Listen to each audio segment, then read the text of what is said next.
everyone, welcome to Generation Y Conservative. I'm glad that you could join us tonight.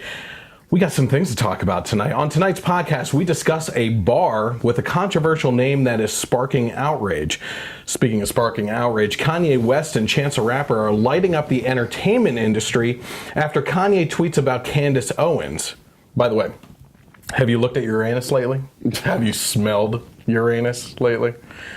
Well, scientists are now saying that Uranus smells like farts. Can't avoid it. Uranus. A man loses his court discrimination battle after claiming a bar threw him out because of his Trump hat. We have updates on the bullying Texas superintendent, the hateful Fresno professor, and the immature Parkland student pimped by CNN. I've been blasted on YouTube for my story on San Francisco having major issues, and now a video is released showing some pretty crazy drug and homeless problems in the city. Also, CalExit is a go, and getting ready for the ballot. In our main story tonight, we talk in regards to last year. We had an emotional ride following Charlie Gard being denied alternative care in Britain to save his life, and it's happening all over again with Alfie Evans.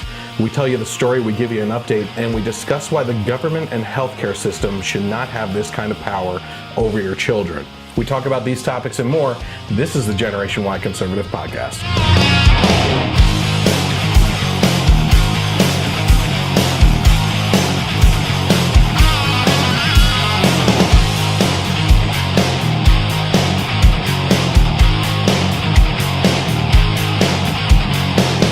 Hey everyone, welcome to the Generation Y Conservative Podcast. I'm glad that you could join us tonight where the truth is more important than the agenda.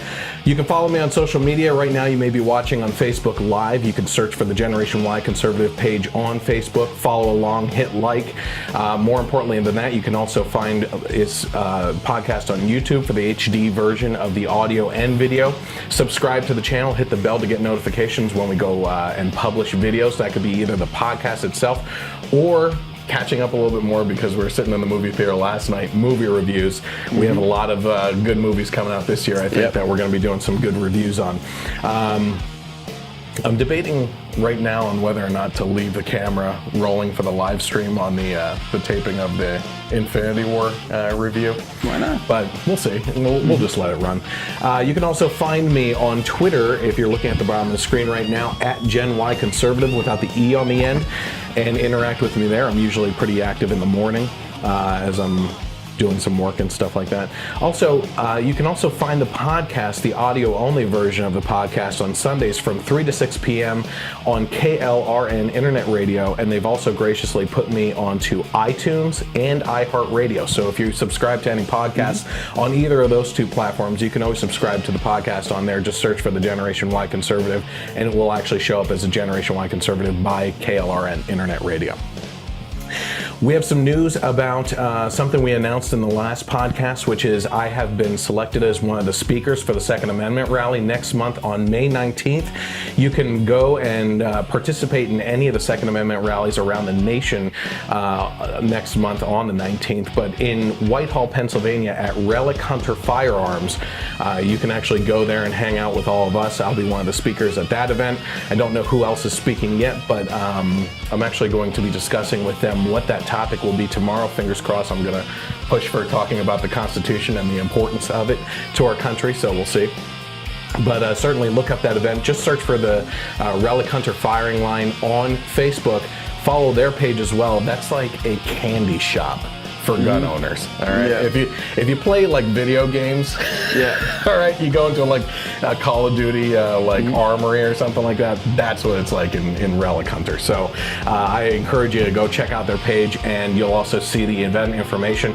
One of the really interesting things about Relic Hunter Firearms is they have ladies' nights every now and then, where you can go and actually train with this woman Mo, who I trained under for Carrie, and my wife is trained under, and she's gone back for classes with her, and she gathers up some of her friends and they all go because they all pack heat, so that sounds like fun. So I would encourage you to check that out and see. Audio and video isn't in sync. Okay. Yeah. All right. So that's where you can find us on, on social media, as well as where you can find us next month with the rally. Let's get into the news. So according to the Daily Mail, a Wisconsin bar called walk her in, drag her out, sparks backlash as residents slam the name for promoting sexual assault. A Milwaukee area bar is stirring up controversy because of its name, Walk Her In and Drag Her Out. Residents in the area are calling for the bar's name to be changed, saying it promotes sexual assault and the mistreatment of women. I don't get that at all.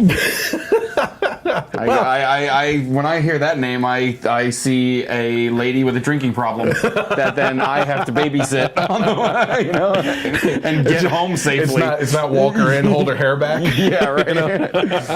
The business's logo, maybe this is what they have a problem with, of a cartoon caveman dragging a woman by her hair is also sparking backlash.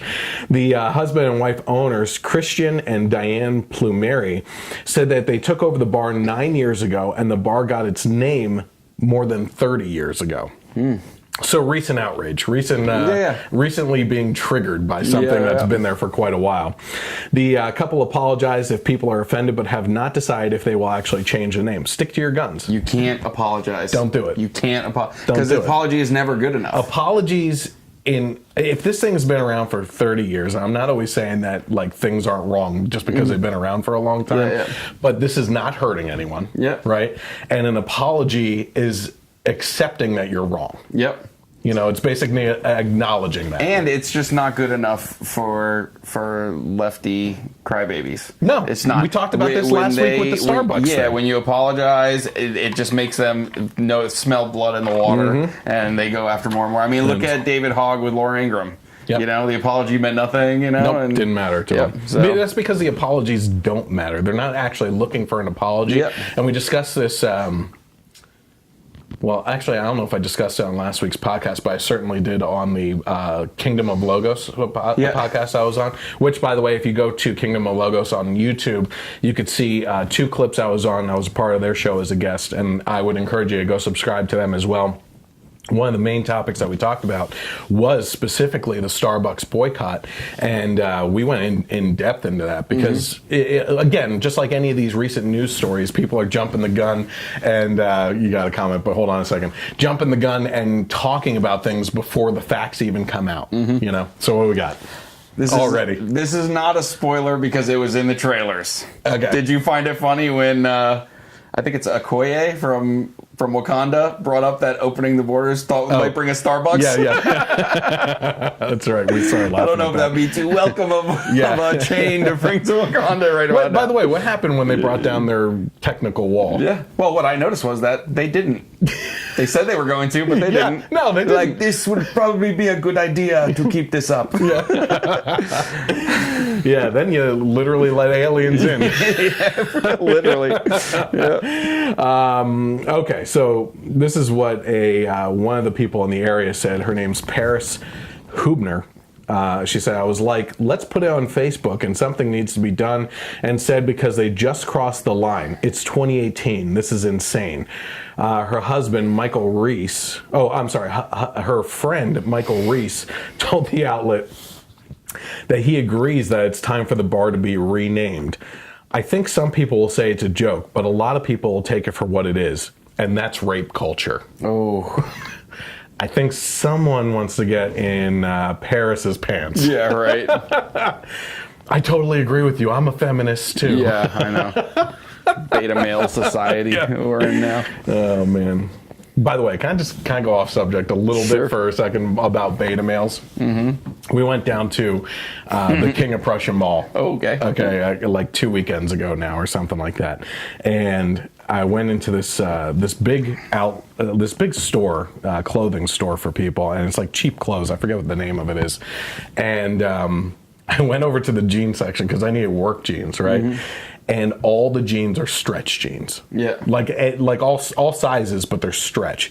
So I'm looking, and it's skinny and super skinny. Okay? Yeah. So I said to the one guy that was working there, questionable. Okay. I said, do you have any boot cut jeans? Yeah. Right? And he's like, yes. Hold on a second. Come over here. Stretch boot cut jeans, right? Uh-huh. So I'm looking at the material, and it looks like the cheapest, crappiest material ever. Like if I'm wearing these things, it looks like I'm trying to make a fashion statement. Yeah. I'm just looking to work in them and have them last, you know? So I said to him, I'm not a real big fan of this style. He's like, yeah, I would definitely go with the skinny jeans too.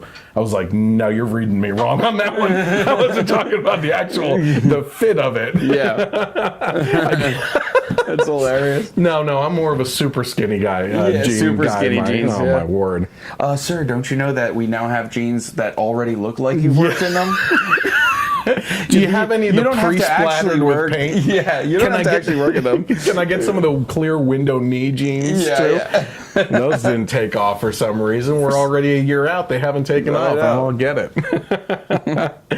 All right, from the I Effing Love Science site, which I post from and talk about sometimes. Either I'm bashing them or I find something pretty funny. Yep. A study has revealed that Uranus smells of farts. You have to say Uranus too, not Uranus.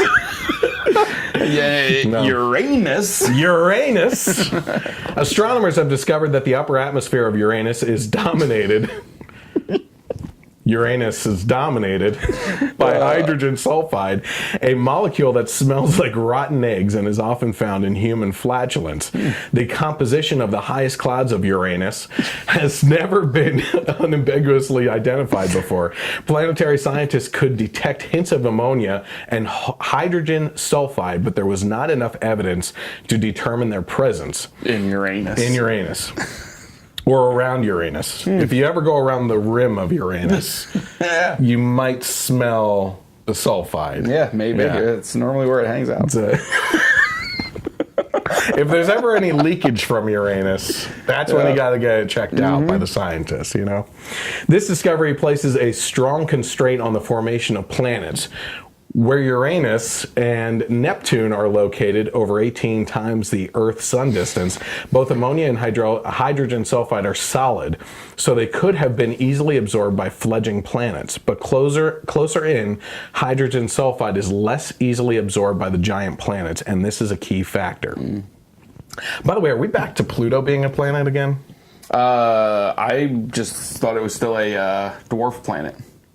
That's what it's officially called now. Are you trying to spoil things? No, well, no.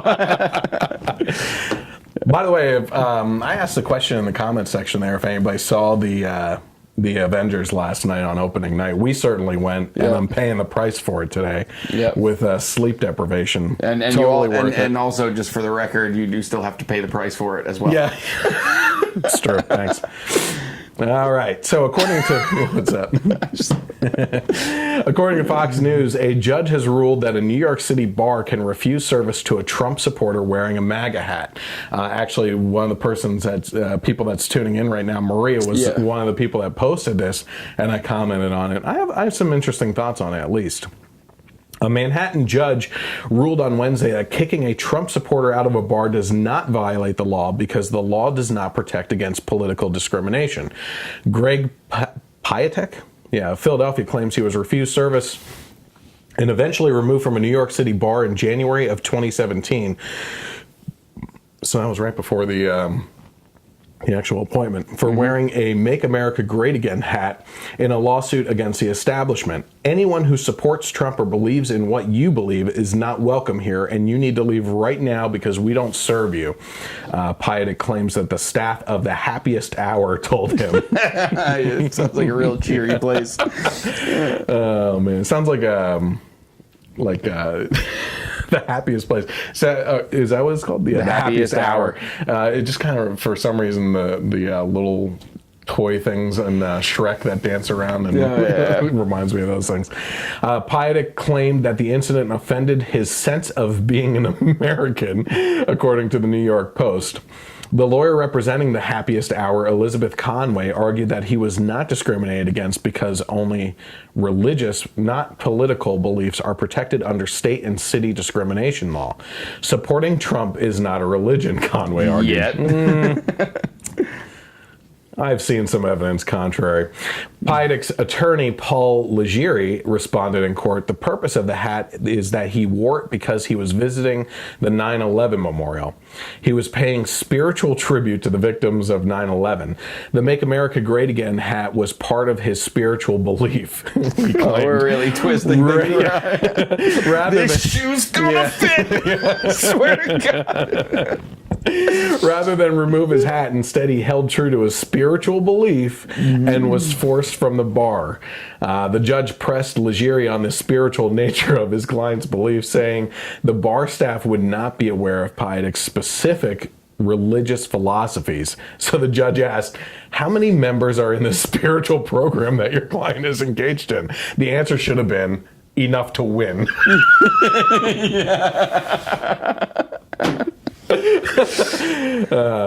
Enough to secure a majority in the electoral college. enough to have a book written called What Happened. There's many answers that could have been said. The answer was, Your Honor, we don't allege the amount of individuals. So the judge asked, so it's a creed of one? Yes, Your Honor. So the judge eventually made a ruling on the matter, saying the incident amounted to nothing more than a petty slight. The plaintiff does not state any faith-based principle to which the hat relates. Here, the claim that plaintiff was not served and eventually escorted out of the bar because of his perceived support of President Trump is not outrageous conduct, according to Judge Cohen. All right, so let's break this down a little bit here. Number one, this lawsuit is ridiculous. Okay? If we are to be consistent about refusing service to people, if you're a private business, it has to be across the board, right? So I support this bar, the happiest hour, to deny a Trump supporter business, right? That being said, what they did is outrageous. Okay, it is an outrageous thing to deny a service based on that. And the left would argue that denying based on sexual preference is an outrageous thing. It doesn't really matter what you discriminate on. The fact is the free market eventually decides for you based on what's happening. I mean, look at the pettiness of David Hogg with the boycott situations all the time and everything. But here's the thing: is this? We have to assume one of two things in the case of this guy, right? Either one, he's serious about this and feels that his sense of being an American, is that what it was? He was offended. Offended his sense of being an American, right? Either he actually feels that way, which is ridiculous, or we're starting to open up the playing field here and act like the left to prove a point. Okay, which I'm okay with, because we've gone so far down this road now where we're just trampled on all the time, and we don't fight back, and we don't act like the left because they get down in the mud and they're scummy and they're jerks about everything, that sometimes maybe we need to play that way, right? And if it takes being petty and bringing a lawsuit to prove a point that you can be discriminated against based on this with a liberal judge, but you can't be discriminated against based on something else, you're setting a precedent there, right? I see you looking at my shirt. No. It's okay. So I don't know. I mean, any thoughts on that? I think I personally want to assume and hope that he's being petty on purpose. With a purpose, I guess you could say. And I can relate because I was very much tempted last week or a week or two ago to go to a Starbucks saying that I was an African American, which I am. My dad was born in Angola and lived there till he was 18, and demand a free coffee. Because I felt wait, where? At a Starbucks. I memean, obviously just to prove a point. And then when they would come back and say, "Oh, well, you're white," now I'm double offended because I'm white and I'm African American, and now you're slighting me on both. And then they're like, "Sir, you need to leave," and you're like, "Oh, whoa, excuse me, you're just gonna assume? You did not just say sir." Assume? So I get it. Just to prove a point, act as ridiculous as they do. Oh my gosh! And by the way, here's your here's your coffee. Get out of here. That identifies as a hot chocolate. So please just hand it over and let me go. And what's with the pushy attitude? Well, you're really bossy. You didn't make it to your sensitivity training class, did you? Oh, my word. District Judge R. Brooke Jackson stated, "I find that the ordinance discriminates against women based on the generalized notion that regardless of a woman's intent, the exposure of her breasts in public or even in her private home, if viewable by the public, just standing in the window, is necessarily a sexualized act. Thus, it perpetuates a stereotype ingrained in our society that female breasts are primarily objects of sexual desire, whereas male breasts are not. Well, I can second that. They are not. Yeah. For men, right? And I said simply on my post, I'm offended when men walking around without a shirt on. I don't want to see it. I don't want to see it at all. You know what I mean? And just be honest. Have you ever been to a nude beach? No. Okay. You don't want to go to a nude beach. Yeah, no. Because the people that take advantage of it are not the people you want to take advantage of it. And that's exactly where this is leading. Yeah. Like the guys that are cheering this on, they're going to be like, why? Yeah. Why did this happen? Yeah. And down this road. Mm-hmm. By the way, okay, so I work on roofs, right? Yeah. And I had an adjuster for an insurance thing tell me that she went to a roof situation in a nudist colony. And what happened was a guy was wearing only boots up on the roof and fell off. Oh, my God. And that was for what the insurance claim was for. He got hurt because he was naked. Oh, my God. That's ridiculous. The thing is, I want to see when they start, like, complaining or suing because guys are staring. Yeah. I mean, it's not... The breasts aren't a sexual thing, so why can't I stare at them? Why are you asking me? Why not? No, just hypothetically speaking, right? Okay, that wall's not sexual. I get in trouble staring at that wall. If it's too long, I'm gonna call you out for being creepy. Listen, leave my wall alone. So in regards to this, the article is basically stating a lot about like this whole Free the Nipple campaign has been going on for years and everything. Yeah. I mean, are we really expecting anything different? Women were walking around with vagina hats last year. Yeah. So, you know. Yeah. Oh, boy. It's ridiculous. All right, so... you were not here when I first covered the KDISD superintendent bully thing, and I told you about it last night briefly. So we have an update on that. The KDISD superintendent bully, Lance Hindt, the superintendent who makes $375,000 a year as an administrator, who made news last month after a former victim confronted him in a school board meeting, and Hindt then did not apologize or even deny the claims. And shortly after, details emerged that he once beat a man who yelled at him to slow down his driving in an area where kids were. He beat him into a coma. Now, Cron.com is reporting that a judge is claiming that KDISD superintendent Lance Hindt was a vicious bully in school. A judge in Alabama has waded into the drama surrounding KDISD superintendent Lance Hindt, claiming the embattled school administrator was a vicious bully when the two were in school together. Circuit Judge David Carpenter of Alabama's 10th Circuit District recalled attending Taylor High School with him in 1982. He was physically threatening some of my teammates, just menacing them, standing over them, and eventually started throwing weight plates at them, 25-pound weight plates at them. This is what he told Fox 26. He said he liked to brag about beating up other people, and at one point even bragged about beating up a police officer. Now, this is what gets me. Hints. So in the week after this video went viral of the guy confronting him, Superintendent Lance basically addressed the next school board meeting to a crowded room of supporters, right? Of course, you stack the odds in your favor. Of course. When you do these meetings. I know. I've been on each side of that. Yeah. Okay. That being said, he did not apologize for it. He apologized for bringing a negative spotlight to the district. That's it. That was his apology. And he basically fell back on Jesus Christ. In the end, I'm only going to be judged by one person. That's my Lord and Savior, Jesus Christ. Yeah. That was my Texas accent for him there. But that's what, I think that right there is what pissed me off the most, is like this...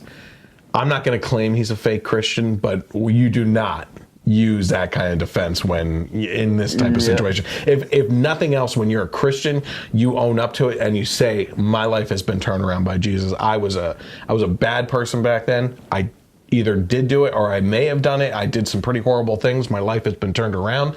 And I apologize. If that's what I repent of those types of decisions back in the day, and turn it around. But he did nothing of that sort. He has not come forward to say anything. And now we get more and more details about what a jerk this guy is, right? And talking about how only one person, being Jesus, can judge him. No, dude. The children of that district, it's something like 21,000 children, are under your direct care. You are the top level person and administrator after the board, right? In charge of the safety, well-being, and everything else of students' lives, where they spend the majority of their day besides away from their parents, right? Where the parents don't have the control. And the parents can't be judgmental of this guy. No. Jesus is only the last person that will judge you, not the only person that will judge you. That's true. Oh, my word. So anyway, so things keep on piling up for this guy, right? Yeah. And it's obviously getting worse and worse. This guy's on his way out. If he isn't on his way out, I'll stranger things have happened. Yes, it's the upside down. Hindt sent a letter to all of the Katy ISD employees on Monday, which was obtained by covering Katy. In it, Hindt apologizes to the district again for all the attention these accusations have created. It is unfortunate that half-truths, viral videos, edited tape, false statements, and gotcha moments are a part of our modern mainstream news and social media culture. Although I do not believe the attacks on our great school district, our school board, or me are over, I remain steadfast in my commitment to Katy ISD. Hindt wrote that he had changed a lot over the past 30 years, and in 1992, while listening to a sermon from Dr. Ed Young, Hindt said he found religion.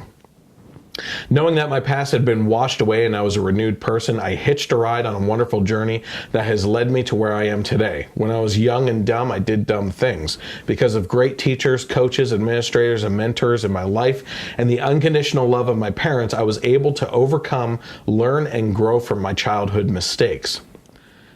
Now, here it gets good. Former Katy ISD student Nitant Patel, who's 19 now, has since started a change.org petition calling for Hindt's firing.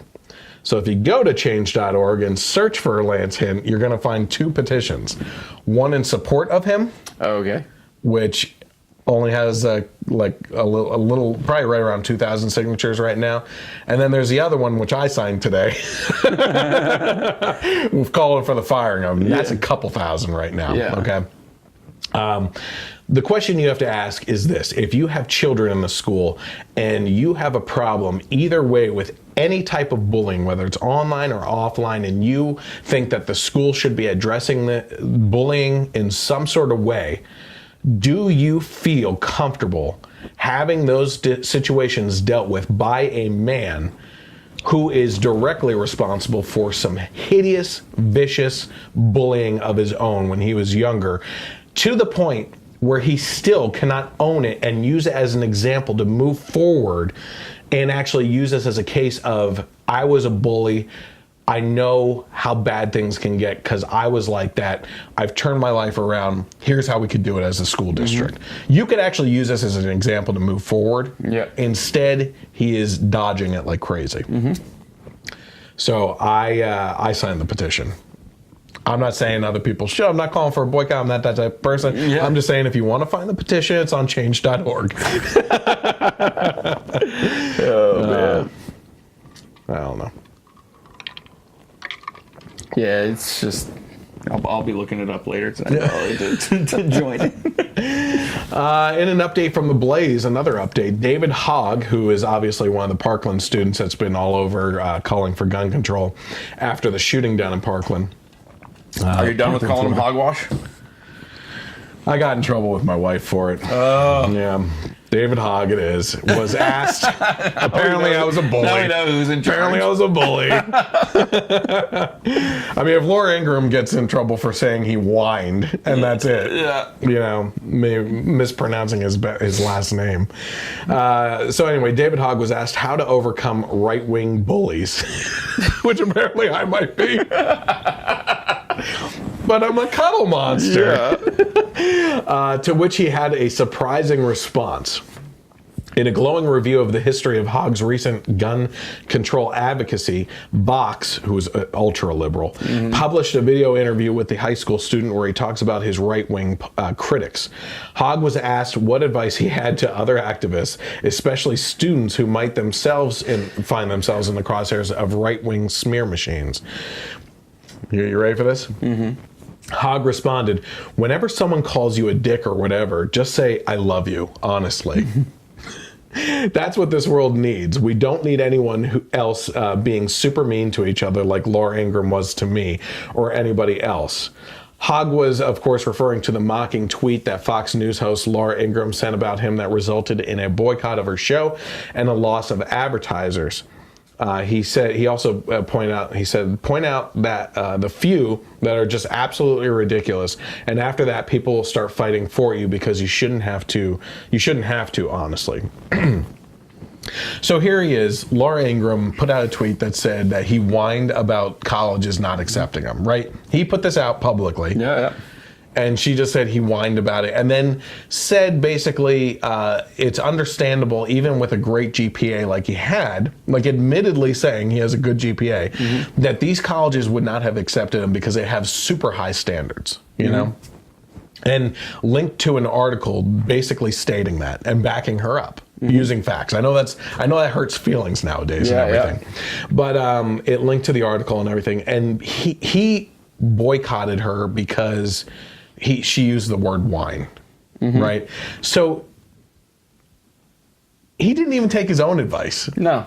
I call hogwash on this big time. I mean, is there anything that could be more hypocritical? He's the biggest hypocrite ever. Plus, I mean, there's tons of videos of him swearing like crazy, calling people this, calling people that. Oh, if they call you a dick or whatever, just say I love you because we just got to be nice to each other. Yeah. I mean, it's the same, coming from the same kid who said that it's kind of like our democracy, which it's not, it's a republic. It's kind of like when your parents have a cell phone or technology and they can't figure it out, and you're like, just give me the effing phone because you don't know how to do it. You know, and that's what we have to do with our effing democracy because they don't know how to do it, how to use it. If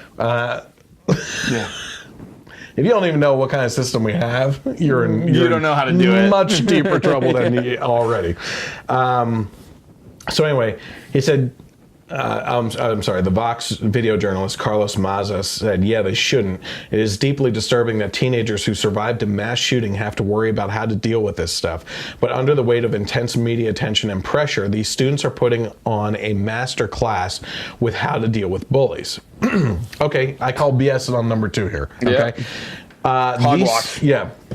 These stories, these kids who are dealing with criticism are not just random kids that were victims in this school shooting. They have put themselves out there as the public front and voice for a movement to ban guns, for gun control. And then the second that they get criticism or get argued against, I'm a kid. You can't argue against me. I'm a kid. But they'll be at the front of the conversation when it's arguing against. As soon as there's any pushback, you can't argue against me. I'm a kid. Yeah, and I mean, how many kids were in that school? 300-400, maybe probably more. Yeah. So we're not like nobody's attacking survivors. They're attacking idiots. Which is actually a political term in Greek. So there you go. It's actually an idiot was the word used by, I believe, the Greeks for a person who all the people would gather together for politics, and an idiot would be the person in the back who wanted nothing to do with the politics, and they were referred to as idiots. There you go. It's pretty interesting. Yeah. It's like, you know, just because you go through something awful randomly doesn't make you smart. What'd I say about my cancer? You know? Yeah, doesn't make you an expert on cancer. I'm not going to walk in and tell the doctors in the hospital, I see that you're treating a cancer patient over there. I completely disagree with the way that you're treating her. You should do it this way. Trust me, I've had cancer. But wait, Bill Maher, we're the experts. We're the effing experts. Get out of here, idiots. On a dunce hat. Hogg also described in the video why he responded to Ingram's taunting with a boycott, admitting that it was his petty nature that led him to respond. He said, I was actually sitting at dinner with my sister and I was thinking about it for a minute. And my friends have responded plenty and maybe I should lay off. And then I'm like, I'm too petty for that. What's the one thing that is common in all of conflict? Economics, he said. What does Laura Ingraham care about more than anything?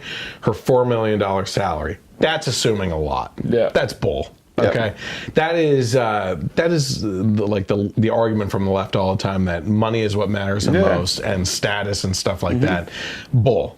Okay, I have liberal friends that say this kind of stuff all the time, and I would love to gather up their friends and my friends and count charitable giving. Oh, absolutely. I told you I watched the Dave Ramsey conference they did, and that's one of the things he talks about all the time is like, you can't be charitable if you're poor.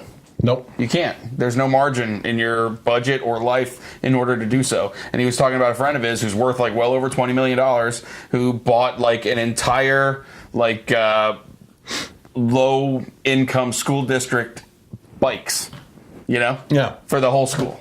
Yeah. So it's like, you know, it's crazy. You can't compare the two. No. And the thing is like you see at least friends online and everything on Facebook, they're always posting about, oh, you got to save the planet, you got to recycle more, you got to donate to this organization to save these people or these things and children that are starving and all this stuff. Where's the evidence of it from your side? You know what I mean? I can show you our charitable giving. You know what I mean? And it's like we do it across the board no matter how much we're bringing in, you know? And it's a hard thing sometimes. Oh, sure. But you also are talking to people of faith who believe that you're going to be taken care of. It's the first thing, even in Dave Ramsey's budgeting app, the first thing every month is giving.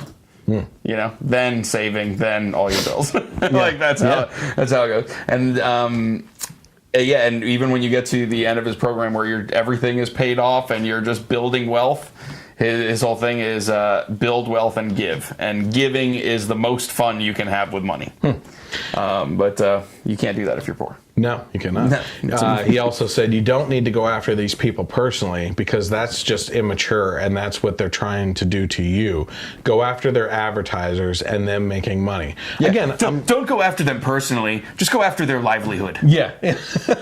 Make it so they can't feed the kids that she has. Hey, it's not personal. It's not personal. Yeah. Just, you can't feed your kids. And are they really, is our side really... Okay, I have to admit, there's idiots on both sides, right? I've seen some of my friends on the right that attack these kids personally for this stuff. And certainly I crack jokes at them. But overall, I'm attacking what they say are facts. And I'm bringing other proven facts and statistics that go against everything that they're saying and prove them wrong. Right? And that's what the most important part. And that's not getting through to people. And we're going to actually talk about this in a little bit about the whole Kanye West thing with Candace Owens. Like, sometimes it takes someone of your background or status or culture or anything like that to say something for it to click with you instead of listening to someone else say it. And in Candace Owens' case, she says, if I have to be this symbol of a black person that is coming to a political realization, and it takes me saying it to the black community because a white person is saying the same thing and it just doesn't click with them, then I have to be that person. If that's a game I have to play, it's a game I have to play. You know what I mean? And even she wasn't enough to a lot of black people. No. Now it's Kanye. Taking it another step further. Oh, that's going to be... It's just going to get down the line more and more. You know? It's an interesting conversation I think we're going to get into too. Yeah.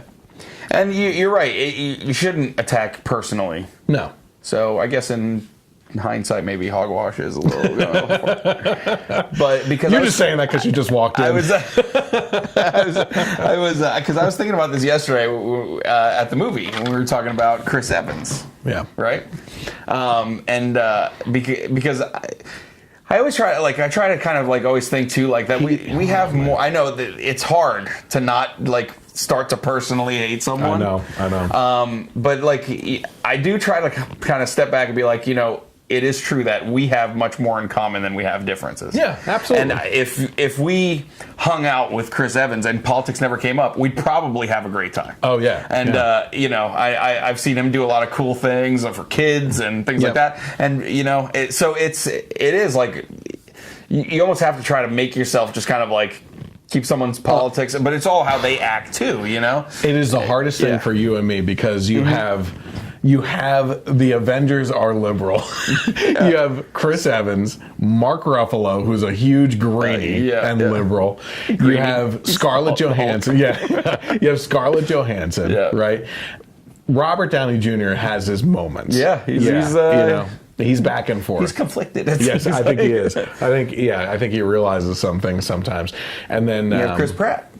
And then you have Chris Pratt, our Star-Lord and Savior. That's also it gives me like you know he, because you see him, they call him the Chris's, Chris Evans, Chris Hemsworth, Chris Pratt, and they look like they're best friends. So that's what I was kind of making like, listen, like your politics doesn't have to, you know, because again we have more in common than we don't, you know. So, but it's so hard, and it's hard to not like celebrities or to like celebrities you disagree with because they use their platform to just kind of spout.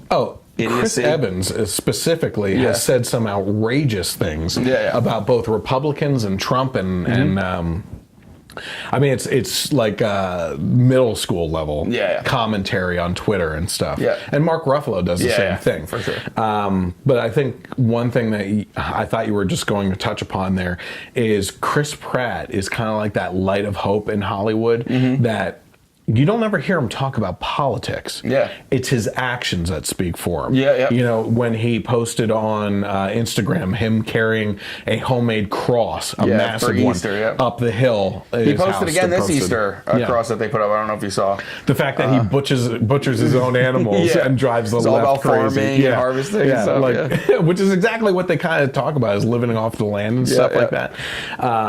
And he always attacks a PC culture too, you know, but he doesn't ever talk about supporting anything, you know. He doesn't say who he voted for or tell you who to vote for or whatever. So that's pretty cool. So okay, so we got an update on the bullying superintendent, and we got an update on David Hogg. And we got the now we're going to another update from the Blaze. Actually, is that leftist professor who celebrated Bush's death has apparently left the country, at least temporarily, and now she's being widely applauded. So this is one of the topics we touched upon on that other podcast, Kingdom of Logos, that I appeared on. But I kind of said this. They wanted my opinion on it and how I felt about her attacking Barbara Bush after her death and everything. And I said, listen, the left and this woman specifically want us to be outraged by it, to show that we get angry.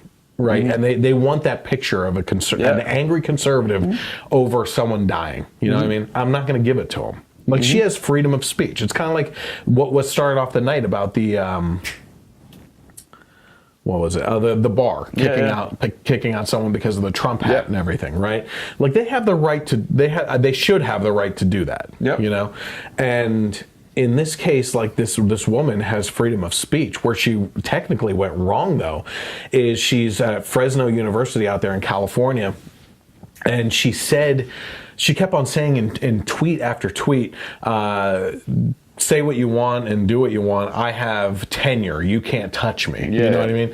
So to me, more so than the fact that she is saying this kind of stuff and being offensive about Barbara Bush's death, is the fact that she's using this blanket cover of tenure to get away with doing some vile crap while she's a professor at this university. So whether she likes her or the university likes her or not, she is a representative of that university. So while I don't think that they can fire her over her comments about Barbara Bush, and I think that would be wrong to do that, what I do think is that they should seriously consider firing her, because this is the image that they're projecting about the kinds of professors that they hire and protect under tenure.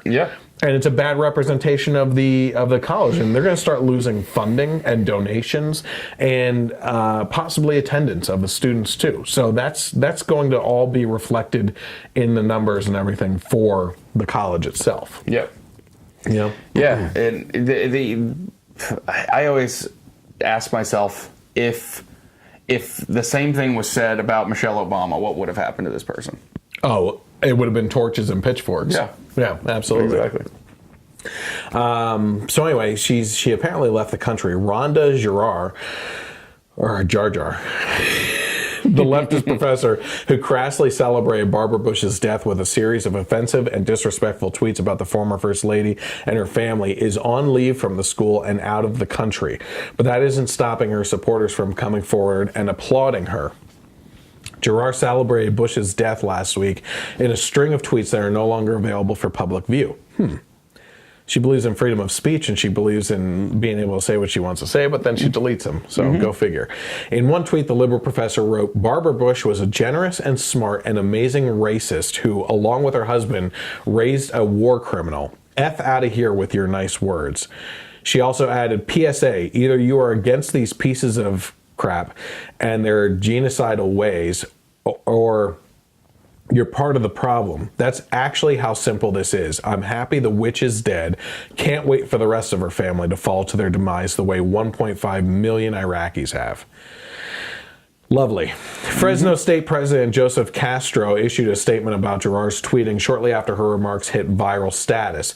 "On behalf of Fresno State, I extend my deepest condolences to the Bush family on the loss of our former First Lady Barbara Bush.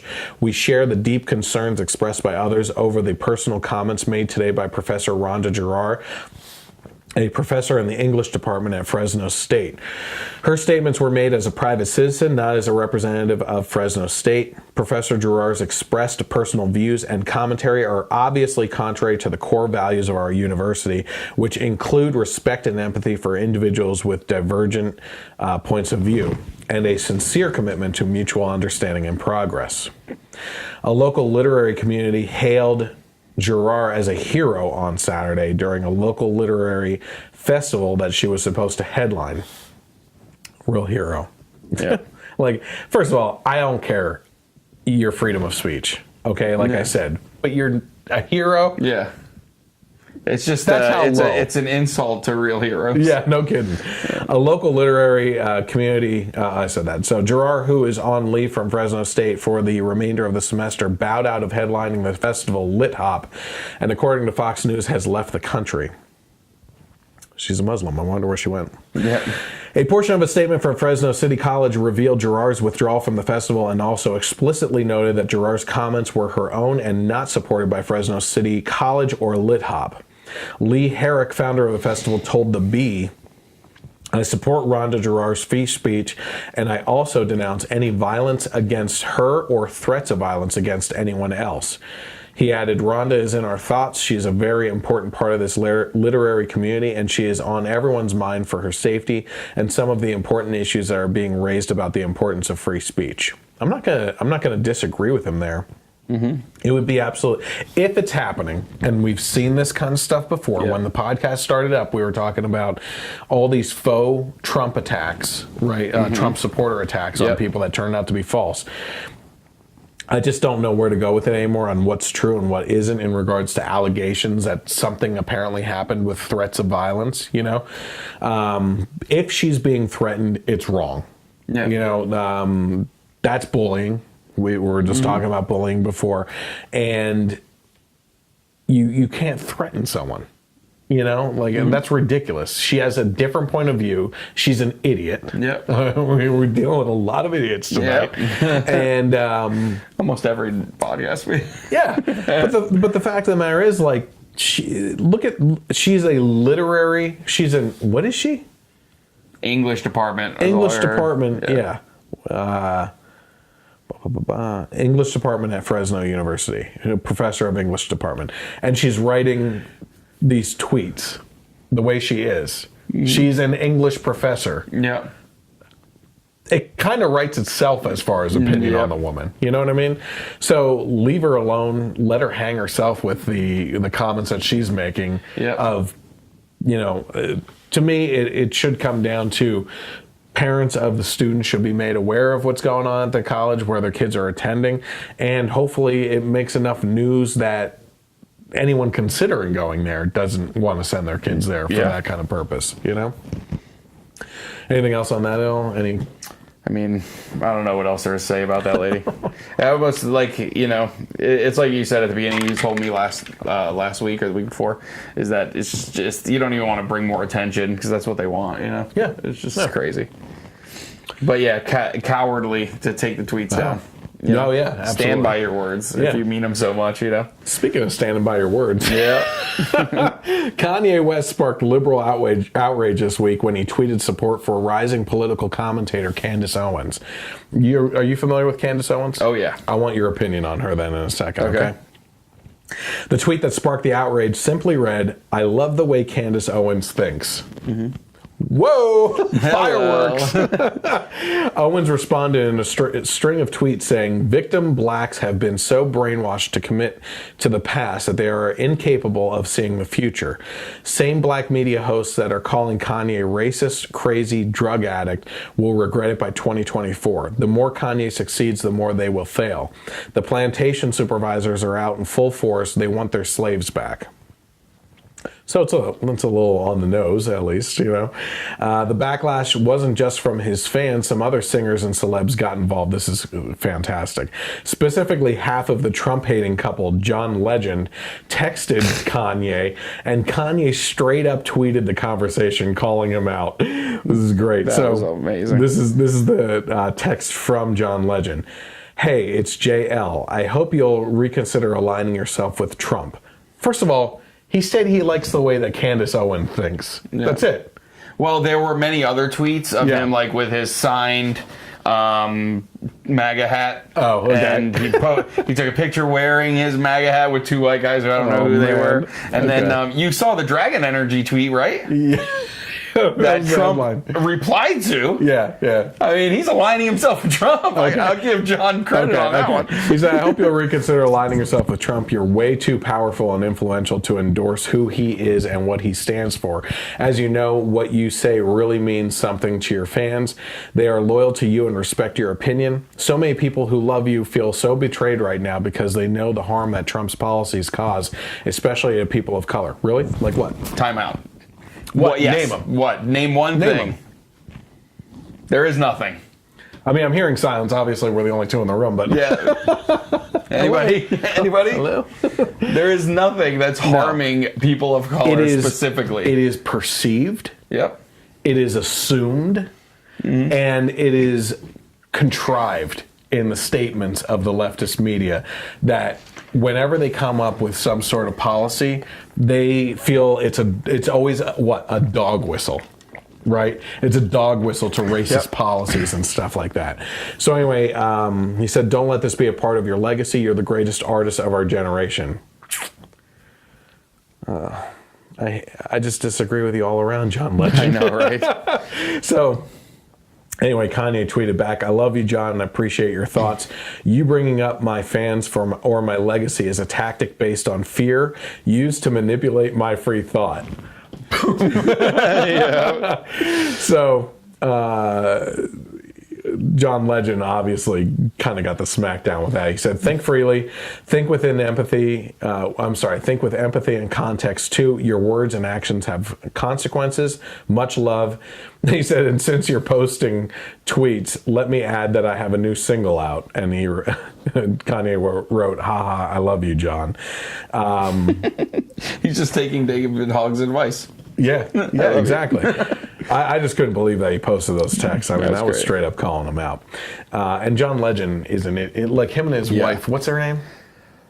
She's on that karaoke show or sing off thing or whatever. Not sing off. Yeah. Christy. Is it Christy? I think it's something like that. Yeah, I don't know. Anyway, she doesn't matter because who is she? Was she anyone before John Legend anyway? I don't know of anything she was in besides that show. Yeah. Lip sync battle. Yeah. Anyway, this even led to Chance the Rapper getting involved and chiming in. On the same day, Kanye West set the internet on fire by tweeting explicit support for President Donald Trump. Chance the Rapper voiced support for freedom of thought. He said, "Black people don't have to be Democrats." Newsflash. He tweeted on Wednesday evening. Fox News' Greg Gutfield noted about Kanye's recent pro-free thought tweets, "There's nothing scarier to a leftist than a free thinker. Kanye challenged the mob. Their goal is to stigmatize. Smears always shut down debate." And that's exactly something. So, when I started, I've brought this up before too, but when I started the blog, the Generation Y Conservative, it was around 2002 or something like that. I was an attack dog. And I think it's the same stage that Candace Owens is at right now. Yeah. And I want to get your opinion as soon as I talk about this. Candace Owens just came into politics within the last year or two. Yeah, right? when she had her original YouTube channel called Red Pill Black. Yes. And she has this political awakening and everything. And when you do that, you reality hits you very hard with things, and you start to see things in a domino effect with everything, and you get aggressive trying to prove your point, especially if you have a listener base or a reading base or anything like that that's following along with you, and you get really aggressive and attack. You're always an attack dog, like mudslinging and demeaning the other side and everything like that, and it doesn't work. You know what works? Jordan Peterson works. Yes. Yeah, using facts. He is the opposite. Yeah. It's not about feelings and emotion. It's about what's actually happening. Yeah. And he's taking off. He's going to change the next generation of men. Yeah. And I say men because between us and that generation is a bunch of beta boys. Beta boys, yeah. You know. So anyway, yeah, so she's having this political awakening. I think it's going to take her some time to really nail down things and secure that. The point being, he's saying that smears always shut down debate. This is coming from Greg Gutfield of Fox News, right? Yeah. When I was writing in that kind of way as an attack dog, my wife, Leslie, said to me a couple times, and it took a couple times to sink in, it was basically along the hogwash comment, was don't stoop to their level and mudsling. Keep with the facts. Don't argue back and demean the person. Let them show in the comments the type of people they are as opposed to the type of person that you are. Yeah, you know? And that really changed my whole approach to doing things. We make it very clear on this podcast, we're out to make it funny. You know what I mean? So we're going to throw some jokes around and everything.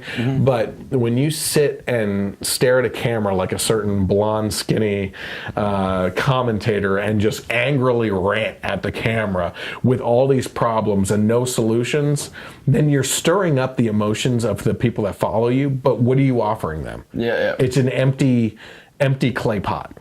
Right, that has no solutions filling it, and now you've just riled up a group of people and not given them an outlet to help pursue to solve those types of problems. Right. So I want to ask you about Candace Owens, because here's what happened. I got into a conversation with one of my friends who says he's conservative, and we were talking about Candace Owens. You'll have to explain that one to me offline. Yeah. I'll leave it at that. Like, I'm not going to judge. Like, it's I don't know. He's black, okay? Yeah. So, anyway, we were talking about Candace Owens, and he said that she's not, I forget exactly how he said it, but he put her down, you know? Yeah. Like, she doesn't know what the heck she's talking about. She's not a conservative, and she just rants about things and doesn't know what she's talking about. And I basically said, she is exactly what the black community on the left needs to have right now, because she's going through the political awakening, and the things that are opening her eyes right now to the truth that's out there is maybe exactly what they need to hear from that person in their community to have that political awakening themselves. You could go to Thomas Sowell, right? A political philosopher and economist and everything, who is a mega superstar black economist and thinker, right? But when you're talking to someone on the left in that community, they're not going to understand what the heck he's talking about. It's hard for people that are politically aware to really grasp the concepts that he's throwing out there. I mean, it's like, who's the one that died? The Economist. Really good. No, whatever. Yeah. So what do you think of Candace Owens, though?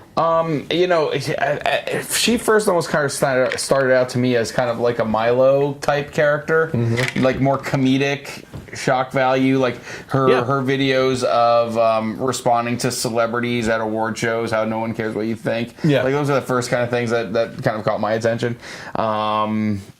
So it seems like that's kind of how she started out. Now is kind of getting more mainstream with Fox being on Fox more and things like that.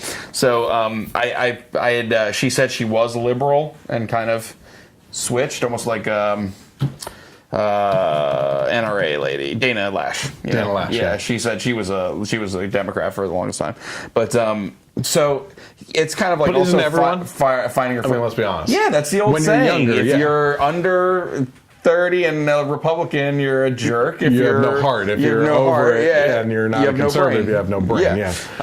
So it seems like she's still kind of finding her footing. I agree with a lot of things she said. Like in that one specific video clip when she talks about the victim mentality versus the victor mentality. Yes. And I almost included that. I agree 1,000%. Yeah. How it's the Democrats and the left they don't want to help people of color and minorities. They don't want to help actually improve their lives, because if they improve their lives, then they'll want to take care of themselves. No. And they don't want them to be able to take care of themselves. That whole situation right there is a classic example of, on the cartoons where you strap a fishing rod to someone's back and have a carrot dangling out there, and no matter how much you run, it's always going to be that distance in front of you. You know what I mean? So the Democrats are always promising these things to the minority communities on how they're going to help them out and everything. They keep on getting elected. They keep on filling up. Oh, we need the House. Oh, we need the Senate. Oh, we need the presidency too. Oh, and then once you get that, oh, I need the Supreme Court. And then we need the mayors of all the cities to implement things. And it's like, it's always something. And that's the way it is on the right too with a lot of things. But the fact of the matter is, even when they were at their highest moment, under the Obama presidency, when they had control over everything, they didn't pass universal health care because they knew it was bad, right? They were getting really a lot of bad feedback from it. And they didn't pursue things that helped the minority communities. Right? They didn't pursue things like in Nancy Pelosi's case out in San Francisco that helped the homeless communities or anything. And it's this constant thing where they want you to vote for them, to put them into office. We promise you this, and then when the next election rolls around, I know we didn't achieve it. We're on our way. We just need you to vote for us again. Right? It's a carrot. It's a carrot. So this is unbelievable. Yeah, it's crazy. So and it's my personal opinion, she's pretty gorgeous, I think. Candace Owens, she is pretty. I think so too. And well, the brains, the smarts sets it up another notch helps. Too. And I think what that stuff does matter to us Neanderthals. When we drag her out. Exactly. Well, we're not done with this yet. I think we'll get to why this is important with Kanye, even though I'm not a Kanye fan. Me neither. I don't want him. I honestly, I almost don't want him to be a representative of like someone of our tribe and whatnot. But at the same time, like, it's the conservatives on our side that are going to be jumping up and down like, oh, we have Kanye, because he's an influential person and everything. And it's, I'm not doing that. But there are people that do that. Yeah, for sure. Yeah. And and they are the same ones that ripped him to shreds when he said that George Bush doesn't care about black people. It's the same old people. Yeah. I'm just, and I'm still not a Kanye fan. I just think it's hilarious, and I also I see the fact that his status in that urban culture, for him to be saying that, will, like John Legend said, affect some people or make them change, at least start to make them think about things. How many things have we gone over just tonight alone that the backlash was enough to set someone straight back into their original mentality? I haven't seen Kanye back down from this yet. Not at all. Yeah. He was the past few days he's been tweeting stuff, and some people are of the mindset that the Kardashian clan, that Kris Jenner is like the kind of marketing person for the family, that basically any publicity is good publicity, even bad publicity. And like I mean, I'm not in that that music scene. I'm very eclectic in like the things I listen to all the time. I mean, it's either talk radio or things like Frank Sinatra. So I'm like way out there in weird territory. But in regards to like this, I'm not in that community of like the rap scene and everything. So I don't know when Kanye had like a good hit on the scene with anything. I don't know either, but apparently he's the greatest artist of our generation. Yeah, I mean the last time he made the news for something he was doing in music was that music video where he was on a bed with a bunch of other celebrities that they kind of like computer generated to look like Taylor Swift and some other ones, like they were all naked with him. Yeah. You know what I mean? That was the last thing I remember seeing. I don't even remember that. Free the nipple. Yeah, right. It's not offensive anymore. But anyway. it is, it is still, he could make at least some people think, And that's all I want. Yeah. And we'll get to that. Hold that thought, because I think that's the last thing that we need to talk about in regards to this. So Trump tweeted, Kanye West has performed a great service to the black community. Big things are happening. And eyes are being opened for the first time in decades. Legacy stuff. Thank you also to Chance and Dr. Daryl Scott. They really get it. Lowest black and Hispanic unemployment in history. That's a fact. Okay. Now here's the thing about that fact, though.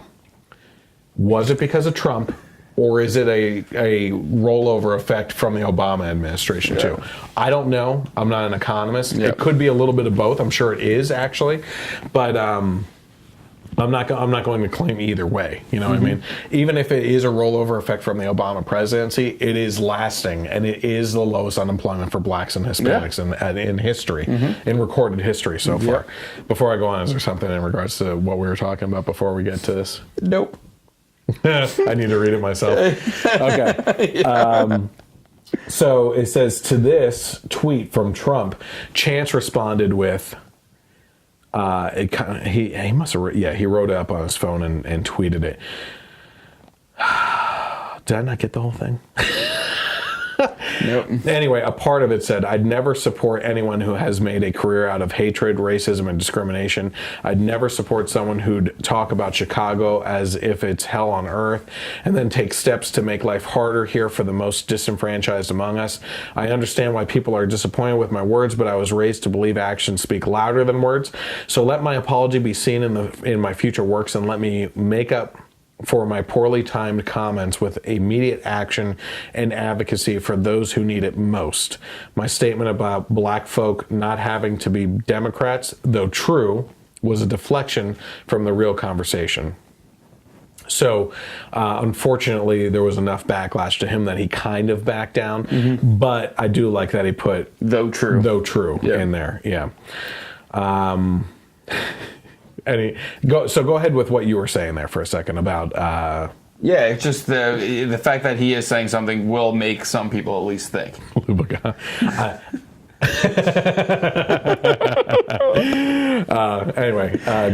So what were we saying? That it will make some people at least think. And the other thing too is if he said like, "Oh, I really love how insert conservative white guy's name thinks," black people would see that and be like, "Oh, whatever." But when they lend to, "Oh, who's Candace Owens?" and they see this like black girl, and her beliefs and views, they'll listen. Yeah.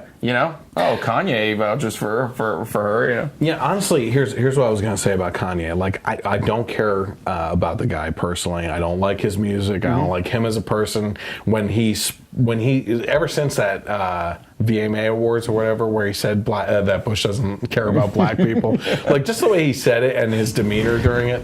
Yeah. George Bush doesn't care about black people. Yeah, just when he talks, he doesn't look too smart. No, you know what I mean? But he is an influential member in that society and everything. And in my honest opinion, I don't care where you stand, right? As long as you're a free thinker. Yeah. The biggest problem I have with my friends that lean to the left is that I see them post from Occupy Democrats, from MSNBC, from the Huffington Post, from Vox, from Now This, and it's just posting it with the angry emoji and like a quick comment, right? Like a one-word comment or something like that. You never So see. true. Yeah, exactly. So angry right now, Yeah. you know. Can't believe them. Or F these people, Yeah. you know what I mean? F these Republicans or F Trump and stuff like that.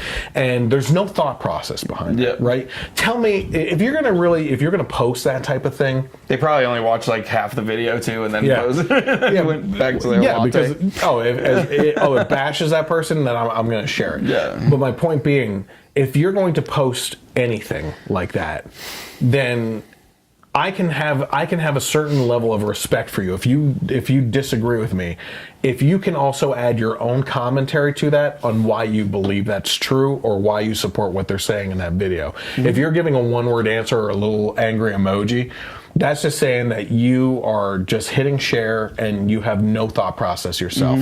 And I think that's where this whole thing with Kanye is important, is that the free thinking, the promotion of being able to think freely about things. Not necessarily that he's a great genius or political philosopher or anything like that. But if we can get to a point where you can promote the values of free thought, and being able to say things that people can look into and research, and not putting people down and demeaning them and slinging mud to shut people up, or boycotting them in Laura Ingram's case and everything because of something that they said. It's important for us to reach that level for everything else to make sense. One of the things I'm going to discuss at that rally is that the Second Amendment is the only amendment that protects all the amendments, right? And if you lose a Second Amendment, you're going to lose a First Amendment. I mean, it's just going to follow right behind that, because once you don't have anything to protect your free speech, then there's going to be limitations that are put onto your free speech. And especially when you have the mentality in today's society where everything offends someone. And as Jordan Peterson, who we were just talking about, said, if you're conversating with someone, in essence, you are going to offend them if you're having a conversation with someone. Because the fact that you are speaking about anything is evidence that you are taking a stance with an opinion that could rub someone the wrong way, right? And it is going to be offensive in nature. People will always be at least slightly offended by something that you say, right? And we have to get to the point where just because you're offended doesn't mean it's the end of the world. Who cares? You're offended. That doesn't give you the right to anything. You know? So, well, Billy said Hillary 2020. What is her book going to be called then? It happened again. Still don't know what it is. Okay, so here we go. According to the Daily Mail and CBS 5, KPIX in San Francisco, shocking footage of junkies taking over San Francisco BART station and openly shooting up in front of commuters sparks the mayor to take action. So let's take a look at that real quick. New at 5, we have shocking video of what's going on in one of the busiest BART stations in the Bay Area. Several junkies blatantly shooting up out in the open, others slumped along the corridors. This is San Francisco Civic Center station. We sent KPIX5's Wilson Walker to ask the mayor and BART, what are you doing about all of this? Open IV drug use, unconscious men and women, piles of vomit on either side of the hallways. This is a morning walk through the Civic Center BART and Muni station. And one morning I got to pull out the camera. I got to show my friends this. They're not going to believe it. And over the course of a week, Shannon Gafford documented his trip to work. You may find the video shocking. You may find it routine. Every day, every morning, 5:30, 6 o'clock. You can see there's dozens of them. And needles everywhere, crack, heroin. It's a real concern for our riders, and we appreciate that. What we have to do is make the most of the resources, the limited resources that we have. Hey guys, we need to clear the stairs! BART, which has been pledging to address these problems, says it's recruiting more community service officers, more than 30 new sworn officers, and 20 new station cleaners. But will that be enough? The situation on our BART stations is simply unacceptable. Border's disastrous. San Francisco Mayor Mark Farrell, who today unveiled a $13 million plan to get needles, among other things, off of city streets. But the city's jurisdiction ends when you head down those BART stairs. I don't care at the end of the day if now we have jurisdictional issues. As mayor, I want to get something done, and I want to make sure that these BART stations are cleaned up.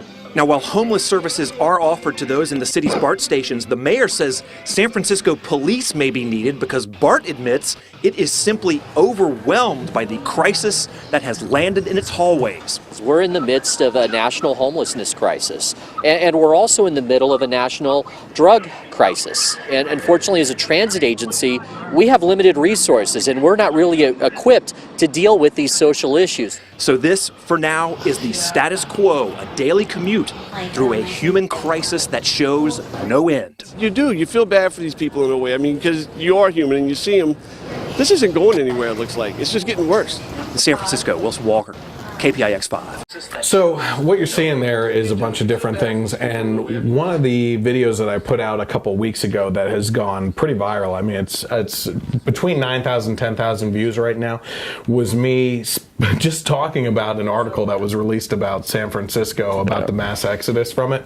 And in it we talked about the fact that liberal policies are leading to the mass exodus, and among those things is the sanctuary city status of it and everything. And all the comments on there, I mean, I was telling you last night while we were sitting watching the Avengers, like, it's just a matter of, like, the most illiterate people that want to, like, chew you up for it, you know? And you read through the comment, you're like, what did they just say here, you know? But they kept on saying things like, number one, the illegal immigration has nothing to do with why people are leaving the city. It's because of the high prices of everything, the high taxes, and the property values are way too high, right? And it has nothing to do with liberal policies. Idiots.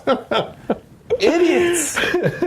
I mean, like, so high taxes. High taxes is the liberal policy. Yeah, I mean, that's what's causing it. If you have high property taxes, of course, there's going to be a higher percentage of homeless people, right? Yeah. We talked about at one point in time, though I think it was a week after that, that app that shows the poop and pee all over by public sightings all over San Francisco. Like, there's an actual emoji map for it, like all the sightings. Bobby was on last week as the co-host because you were sick. Yep. And he comes from California, and he said when you're walking around, he specifically said this kind of stuff, my kids witness people shooting up. They're walking down the hall with a camera here, and the people were laying in their own vomit. People were shooting up. You had homeless people just laying there. I was pointing out to you during the video, the burnt foil where they burn underneath it to cook the stuff and everything. It's not hearsay. Yeah. You know what I mean? This stuff is happening. The homeless population out there is booming. And in the meantime, Nancy Pelosi is standing up for 8 hours on the House floor talking about the illegal immigrant situation, how we need to protect them. But yet she's doing nothing to protect her own for citizens. her own citizens that are homeless, right? And their idea of cleaning up this situation is literally clean up, right? Mm-hmm. And Bobby even said when things get out of control here, they ship them off to Oakland. And when things get bad in Oakland, they ship them off to another place. And they keep on moving them around. And it's what's that game, that shell game? Yeah, you hide something under the shells. The pea in the shell. Oh, no, not a pinochle. No, it's like the pea hidden under the shell, and you it's don't a shell know game. Yeah. You know, that's typically what it is that you're trying to hide the problem instead of actually taking care of the problem.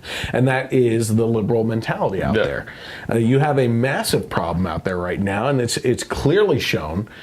People know about it. People are leaving San Francisco in droves.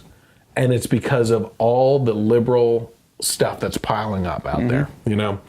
So I just found that fascinating because it keeps on, you know, that San Francisco video went viral. We talked about the poop map, basically. We had Bobby on who talked about that this is real. This isn't just like you doing a couple little stories here and there. That's every day out there. When you can't walk, he said, 2 blocks in San Francisco without running into a wall of a smell of feces on the street. It's disgusting. It's so gross. Yeah. All right. Going along with that, it says San Francisco has been struggling to cope with its homeless population. The 2017 results of San Francisco's homeless census, published every 2 years, had an estimated homeless population of almost 7,500. The streets are filthy. There's trash everywhere. It's disgusting, D'Alessandro told the San Francisco Chronicle. I've never seen any other city like this. The homelessness, dirty streets, drug use on the streets, smash and grabs. This is actually kind of a liberal dream city, isn't it? Oh, yeah. That kind of freedom and free drug use and just living your life the way you want to do it. Yeah. Sounds like a nightmare. Yeah, sounds like an absolute nightmare. Mohammed Nehru, director of the San Francisco's Public Works Department, told NBC Bay Area he estimates $30 million, and nearly half of the city's $65 million street cleaning budget is aimed at cleaning up needles and feces from sidewalks and homeless encampments. So almost half the budget for street cleanup is for feces and needles. That's unreal. Millions of dollars. Yep.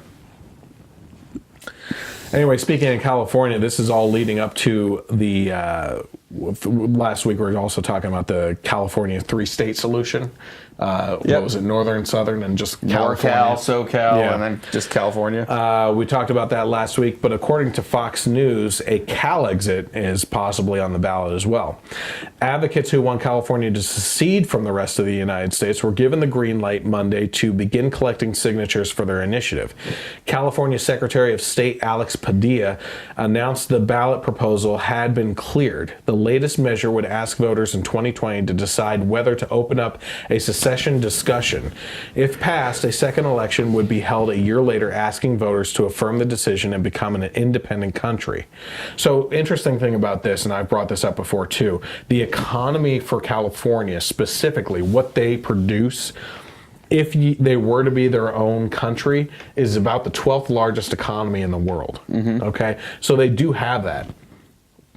But on the other side of the equation, you also have them always asking for federal aid because of the wildfires and the earthquakes, earthquakes and mudslides and the all these other problems that they're crappy problems, literally. Yeah. And then they opened up their borders to be sanctuary cities and everything. You had the case last year that we were talking about with. We should not forget her name. Who was on the boardwalk there that got shot by the illegal immigrant? Oh, Steinle? Kate Steinle. Yep. So these things are happening. He gets set free. Like, literally in this country, you have more leeway and freedom and get away with anything that you want more if you are illegally here than if you're legally here. Yep. You know? Advocates have until mid-October to gather 365,880 signatures of registered voters to get it on the ballot. Marcus Ruiz Evans and Louis Marinelli, co-founders of the group Yes California, said the second vote would show that Californians are serious about secession and would strengthen the case for foreign governments to recognize the state's independence.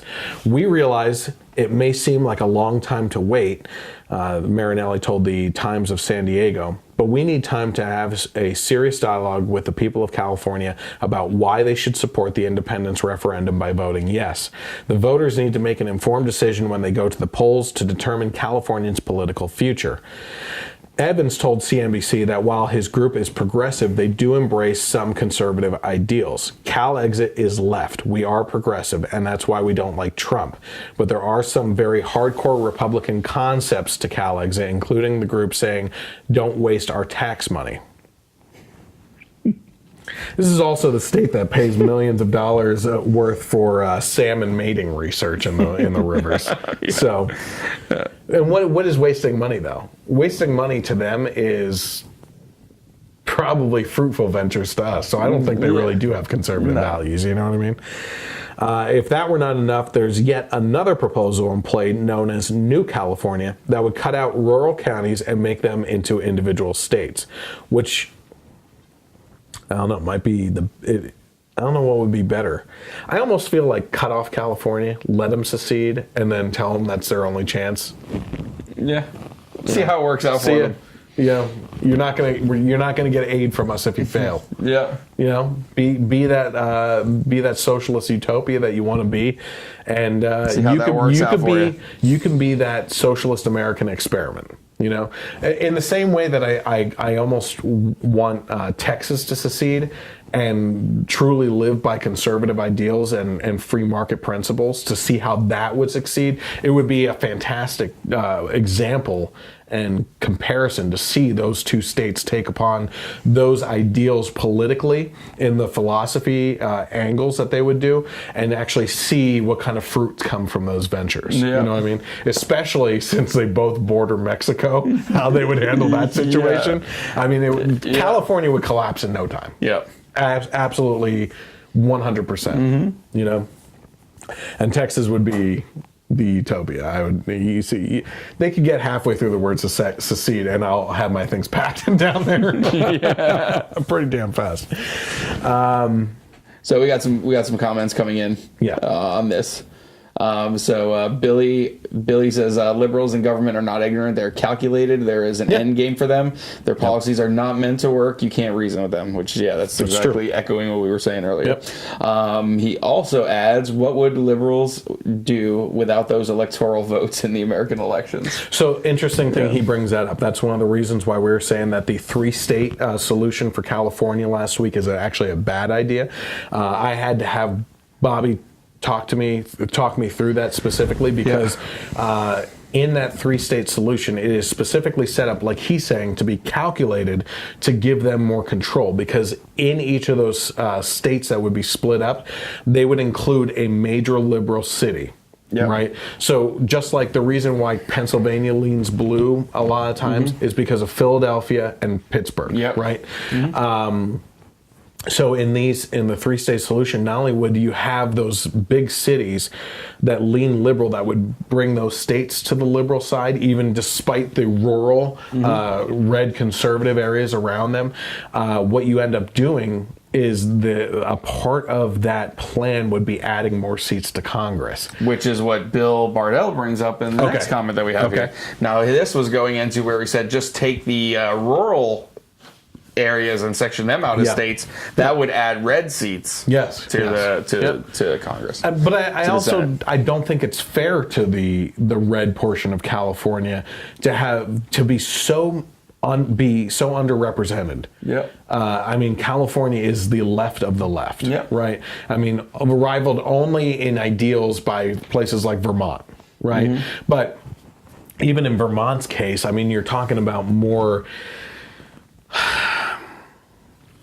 California is the big city liberal, whereas Vermont is the environmentalist liberal, right? The kind of like, I can live on my own in the forest under a friggin' tree, you know, whereas California is like the business liberals, right? So there's a difference between those two.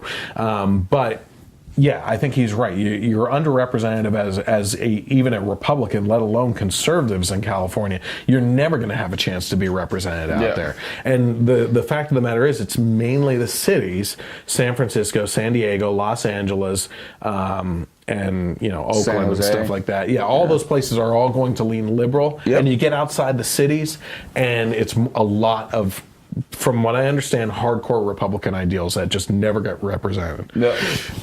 So, anything else in regards? No. You got some affirmation from Bill. Oh, okay. That's right, Chris. Wow. Okay, so in our main story is the case of Alfie Evans, which is a repeat of the Charlie Gard scenario that we talked about last year. And you're going to have to forgive me if I can't get through some of the details of this case. Oh my God, you just want to depress us again. I've been explaining this to people, and I start to tear up, because it's like, I can't believe the people that support the National Healthcare Service of Britain in saying, this kid's life belongs to a state. It doesn't belong to the parents. They should have no say over it. What a mentality of giving up on children, you know? Charlie Gard, whatever happened to his body, his choice. Well, and that's kind of the point that's going on right now is first of all, if you're pro-life, you should be all over this and sharing this story everywhere, talking about how horrendous this is, that we are killing a child that's in a semi-vegetative state right now, not vegetative, okay? He's not a vegetable right now. He is looking at both of his parents and responding to them, but he's unable to talk. It's some sort of brain degeneration of some sort, right? How old is he? This child is, I want to say 3. I'm not sure. He's very young. But what was I saying? Oh, so if you're pro-life, you should be sharing the story like crazy, just because give people an option of life, right? Yeah. One of the things that I really support that President Trump said in his State of the Union address this year was, we need to open the avenue for alternative treatments for people that are in the end of life stage, right? Yeah. If you're going to die anyway, then it should be up to you if you want to seek like some experimental treatment that may kill you either faster or save your life. If the FDA is testing some new drug and they need human trials to boost this thing and get it going, you should be able to apply for that if you're in the end stages of your life. Yeah. You should be able to take that risk. In this case here with the National Healthcare Service of Britain, they are not allowing that. You have no choice in the matter. What we talked about last year was Charlie Gard. Yeah. Okay. And he was the Vatican offered to treat him. President Trump tweeted out his support and said, you can fly him to the United States. We have universities here and hospitals here that are doing experimental things specifically on what he's dealing with right now, and we will try to save him. And the Britain Healthcare Service denied them the ability to leave. They said he has to die. Yeah. So when conservatives get railed against, when we're talking about socialized healthcare, universal healthcare, about death panels, and we're called crazy for that, look at Charlie Gard and Alfie Evans, what's happening right now. It's not, the obvious agenda is to protect their way of doing things. Yes. But then what's the worst thing that can happen to their way of doing things? It's showing that it's wrong. Well, that and having him help and possibly be saved by a religious Christian organization or Donald Trump. Oh, yeah. Could it be worse for them than that, Yeah, So it's insane. It's protecting their agenda, not doing what's best for the kids. Yeah, you're absolutely right. Patients. It's if the reason why they have specifically said that they don't want to set a precedent. Okay, that precedent would be that if treatment is sought elsewhere, if it works, no matter if it's a Pope or Trump or anything, if they go to Germany and get treated, right? Yep. That if it works, it shines a spotlight on the British healthcare system, that healthcare system is failed, right? And that they are unable to do things. This is what I wanted to say. This healthcare system, and we've talked about this before, specifically because of the death panels being involved, gets to a point where the focus is on 18 to 40-year-olds, right? And anyone that's younger than 18 hasn't lived long enough to really enjoy life yet anyway, so we can sacrifice them for their organs for the greater good of the 18 to 40-year-olds. And anyone over 40, we can still use their organs, and they've already lived a good life. Yeah. So it's amazing the types of lengths that they will go to. The prioritization. And it's that to me is a Nazi mentality.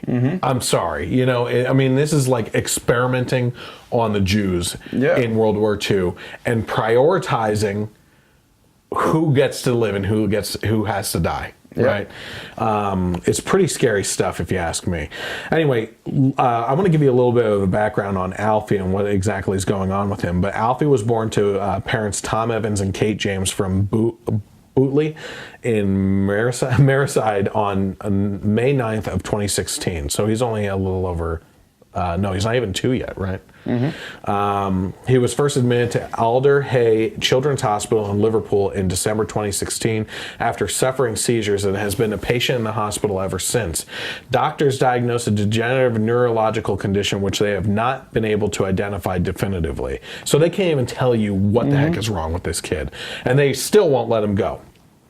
Alfie's parents and the hospital have clashed over what should happen to Alfie, who has been in a semi-vegetative state for more than a year. His parents said they wanted to fly him to a hospital in Italy, but this was blocked by Alder Hey, which said continuing treatment was, quote, not in Alfie's best interests. So it's in his best interest to die, is what they're saying. The Alder Hey Children's Hospital NHS Foundation Trust went to the High Court to seek a declaration that continued ventilator support is not in Alfie's best interest, and in the circumstances, it is not lawful that such treatment continue. Sitting at the High Court in Liverpool, Mr. Justice Hayden began overseeing the case on December 19th. Alder Hey said scans showed catastrophic degradation of his brain tissue and that further treatment was not only futile but also unkind and inhumane. But his parents disagreed and wanted permission to fly him to Bambino Gesù Hospital in Rome in the hope of prolonging his life. The Italian hospital, which has links to the Vatican, suggested operations to help Alfie breathe and keep him alive for an undefined period. The judge said he would make a decision on what was best for Alfie if an agreement was not reached. So a little back history too. In 1989, the Children's Act made it clear that where a child is at risk of harm, the state can and should intervene. This means that the rights of parents are not absolute, and the state has been emboldened to challenge the view of parents where they believe a child's best interests are not being served. If a public body disagrees with the parents' choices, they must go to court in order to override this parental responsibility. So his parents, Mr. Evans, 21, and Miss James, who's 20, who are from Liverpool, have lost the fights in the High Court, the Court of Appeal, the Supreme Court, and the European Court of Human Rights. By the way, the European Court of Human Rights was the ultimate say in Charlie Gard's case, and they were disgusting in that whole thing. On Monday, Lord Justice Davis, Lady Justice King, and Lord Justice Moylan ruled against the parents at the appeal court hearing in London. They also rejected a request for the case to go back to the Supreme Court. So one of the articles said that the tot has stubbornly clung to life since doctors turned off his ventilator at 9 p.m. this past Monday. His parents, Tom and Kate, have been locked in talks with hospital staff to decide if he can be allowed to come home to die. So here's the situation. It's my understanding that there's pictures out there that show mold and mildew building up in his ventilator tubing, right? There's also evidence and pictures of him sitting and laying in his own piss that the nurses never took care of, okay?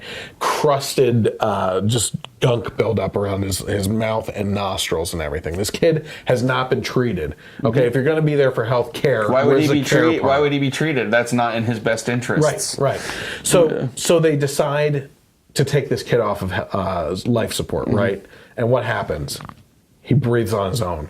And not only does he breathe on his own, he does better than he did on the ventilator. Now they're in a position where at 9 p.m. on Monday, he's taken off of the ventilator. They expect him to die. He survives the night, okay? At 1 o'clock the next day, the hospital is forced at that point to feed him again. So he went from 9 p.m. at night to 1 p.m. the next day without food. Some sort of substance source to him because the hospital was waiting for him to die. Yeah. And so this kid's suffering at the hands of the hospital. In the meantime, the Vatican has literally sent a helicopter that's sitting on the hospital roof waiting for the go-ahead. The parents themselves and Alfie have applied for and received Italian citizenship. So at this point, we're going to get to this in a little bit. Actually, I'll just get to it right now. The Italian embassy in London tweeted, "If you remove the ventilator from Alfie Evans, we will file a complaint against you for the murder of an Italian citizen." Nice. Yeah. So this helicopter is on the roof. In the meantime, there's protesters standing outside called Alfie's Army, who are supporters of the family and want this kid to get the alternative treatment that he deserves. And violence is breaking out. And for good reason. I'm sorry. Like, at some point, I said this to you last night. If my kid was dying and my government told me I couldn't seek alternative treatment to save the kid's life because they said it was in the best interest of the child to die, I would put that kid in a freaking rowboat with a rope strapped to a vest around me. I'll swim the damn thing across the ocean myself to save my kid's life. You know what I mean? This is ridiculous. I said Alfie's army should bust into that hospital, break the door down, go line up the halls all the way up to the helicopter. He's off of life support as it is. It's not like he needs some machinery. The dad should pick him up, kick down some freaking doors, get up to the helicopter, and fly to Italy. The David Hoggs of the world ask why we need AR-15s. Yeah, exactly. This is why we need AR-15s. Exactly. This is why we need whatever kind of weapons. I'd be leaving with my kid one way or another. You know? This is beyond ridiculous that we have now 2 cases like this in the last year alone. The healthcare service in Britain and the UK as a whole, any socialized healthcare system, favors a certain group of people by harvesting the good stuff of the less fortunate, that they can just, with a death panel, wave their hand and say, this is over for them. Okay? So on Monday, before Alderhay Children's Hospital in Great Britain removed the ventilator from 2-year-old Alfie Evans at 9:17 p.m., the Italian embassy in London issued a warning to the hospital, seeing as Italy has granted the child citizenship on Monday so that he would be allowed to leave the UK and seek treatment. Tom Evans, the toddler's father, wrote on Facebook, Alfie has been granted Italian citizenship. Alfie belongs to Italy. They also tweeted that part of what I say, if you remove the ventilator, you'll be a complaint for a murder of an Italian citizen. Pope Francis, just like under Charlie Gard scenario, Pope Francis got involved in that, tweeted, moved by the prayers and immense solidarity shown with little Alfie Evans, I renew my appeal that the suffering of his parents may be heard and that their desire to seek new forms of treatment may be granted. One of my favorite politicians over there is Nigel Farage. I've spent 2 years now at CPAC trying to get up to him, to meet him and get my picture with him and talk to him and all, and he is just bombarded all the time. You have to swim through people to get to him. He said it's worrisome that the United Kingdom's medical establishment, court system, and political system have the power to decide what parents do not have the right to seek alternative treatment. Doctors are not always right, and the wishes of parents in a free society should be paramount, said the former leader of the UK's Independence Party. He said on America's Newsroom, the state should not own our kids. Amen to that. Yeah. He said this case is proof that the state has grown too big, and he's the only British political figure who's speaking out about it. He said something is going very badly wrong here. It all comes down to freedom and liberty. Are parents ultimately responsible for their children, or does the state own them? And that's what really worries me. And that's what we started this conversation with, is who ultimately is responsible for your children. Hillary Clinton has said in the past that it takes a village. It takes the government to raise your children. Yeah. Completely disagree with that. Yep. That's exactly what I don't want. Yeah, exactly. So anything else on this or any other? Billy's chimed in throughout. He wanted to let everyone know that no one wants his liver. I want to say something about that. Yeah. I have changed my driver's license to say that I am not an organ donor. Now, actually, I had to do that because being that I had lymphoma, I could never donate blood again or an organ. But I'll be honest with you, this scares the crap out of me with things like this, where if it shows that you're an organ donor, there may not be an official death panel in this country per se, but if you're looked at like, you know what, we could save them, the chances are there percentage-wise and everything, but we also have that 6-year-old girl up there waiting for a heart right now. And not that I don't want to save a 6-year-old girl, but give me the chance at my life too. You know what I mean? Yep. So absolutely, I agree with him on that. But I mean, he was saying nobody wants his liver. Oh, that's true. Yeah, absolutely. Yeah. Sounds like the public school system's here. Yeah, no kidding. And this one got a like from me. Yes. This is why the Catholic Church is important. They are always out on the front lines. Yeah, so here's the thing about the Catholic Church, though. While, first of all, you will not find a more generous, charitable community than the Christian community, from the Catholic Church down to all the Christian churches around the as a whole, around the world, right? As a whole, yeah. As a whole, Christian the religious communities of America give more to outside foreign aid than our government actually does. So I will agree there. What I find fascinating is Pope Francis. Not a fan. Yeah, he's a social justice warrior, right? The fact that he railed against President Trump for not wanting to let in refugees and illegal immigrants and is against the wall. Have you seen the Vatican? It's surrounded by a big damn wall.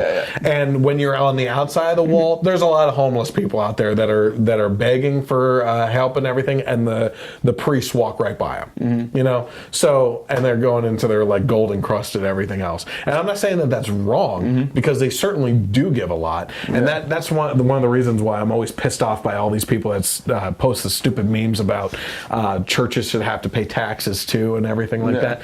Give me a break. Like, you don't know what the heck you're talking about. The mega churches, like the, what's his name? Oh, oh, I know. That one guy. Yeah. That's like the young guy. Joel Osteen. Joel Osteen, yeah. Like that kind of guy and the woman.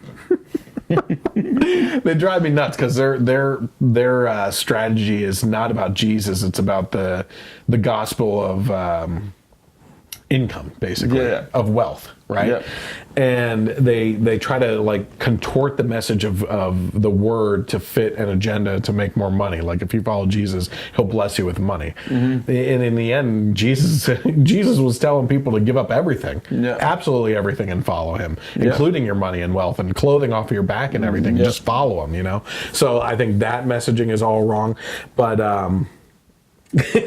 Billy said he might be the Antichrist. I don't know about that. So yeah, but I mean, I'm not gonna disagree with him on the importance of the Catholic Church and churches overall. It's Pope Francis specifically that I have a problem with. Even our hardcore Catholic friends have a problem with him too.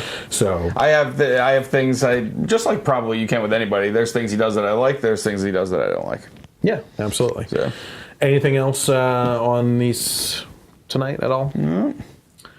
All right. Well, we appreciate you guys being here. If you want to stick around, we're going to do the review for the Avengers Infinity War, spoiler free.